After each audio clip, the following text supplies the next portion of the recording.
સુરત શહેરમાં વધુ 4 નકલી તબીબો ઝડપાયા છે। લોકોના આરોગ્ય સાથે ચેડા કરતા હતા તબીબ તેઓને ઝડપી પાડવામાં આવ્યા છે। લોકોની જિંદગી સાથે ચેડા કરતા નકલી તબીબ ઝડપાયા। જેમાં ભેસ્તાન પોલીસના ઓપરેશનમાં આ નકલી તબીબની ધરપકડ થઈ છે।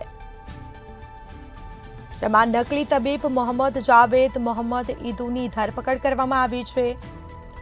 ઝોલાછાપ વિવેકાનંદ બિસ્વાલ પણ ઝડપાયો છે।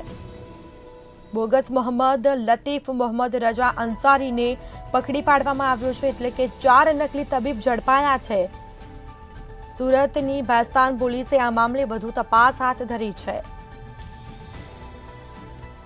દવા સહિતનો મુદ્દામાલ કબજે કરવામાં આવ્યો છે। ડિગ્રી વગર ડોક્ટર બની લોકોને છેતરતા હતા, લોકોના સ્વાસ્થ્ય સાથે ચેડા કરતા હતા તેવા નકલી તબીબોની ધરપકડ કરી છે। આ મામલે તપાસ થશે।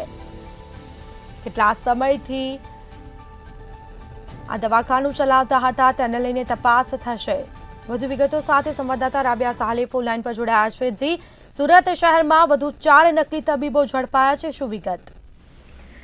સુરત શહેરમાં જાણે નકલી તબીબોનો તો વેપલું ભરેલો હોય એવું લાગી રહ્યું છે, કારણ કે સુરત શહેરમાં નકલી તબીબોની ભરમાર હોય ને તેમ એક બાદ એક નકલી તબીબો અનેક વિસ્તારોમાંથી ઝડપાઈ રહ્યા છે।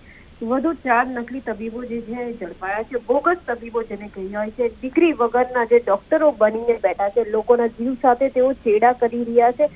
તમામ તબીબોને પકડવાનો હવે સુરત પોલીસ દ્વારા જે છે એક ઝુંબેશ હાથ ધરવામાં આવી રહી છે। સુરતની ભેસ્તાન પોલીસે જે છે એક ઓપરેશન હાથ ધર્યું હતું। બાતમી મળી હતી કે નકલી તબીબો લોકોના જીવ સાથે છેડા કરી રહ્યા છે, જેના આધારે પોલીસ દ્વારા આ રીતે વોચ ગોઠવવામાં આવી હતી।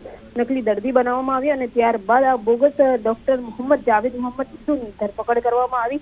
ઝોલા છાપ જે વિવેકાનંદ વિજય કૃષ્ણ બિસ્વાલ છે, સાથે જ બોગસ મોહમ્મદ લતીફ મોહમ્મદ રજા અંસારી છે, આ ત્રણેયને પકડવામાં આવ્યા અને વધુમાં જે મલય મોહસિન વિશ્વાસ છે તેને પણ ઝડપી પાડવામાં આવે। સુરતની ભેસ્તાન પોલીસ દ્વારા એક ખાસ ઓપરેશન હાથ ધરવામાં આવ્યું હતું અને આ નકલી ઝોલાછાપ જે ડિગ્રી વગરના તબીબો છે જે લોકોના જીવ સાથે છેડા કરી રહ્યા છે તેઓની ધરપકડ કરીને વધુ કાર્યવાહી જે છે હાથ ધરવામાં આવી રહી છે।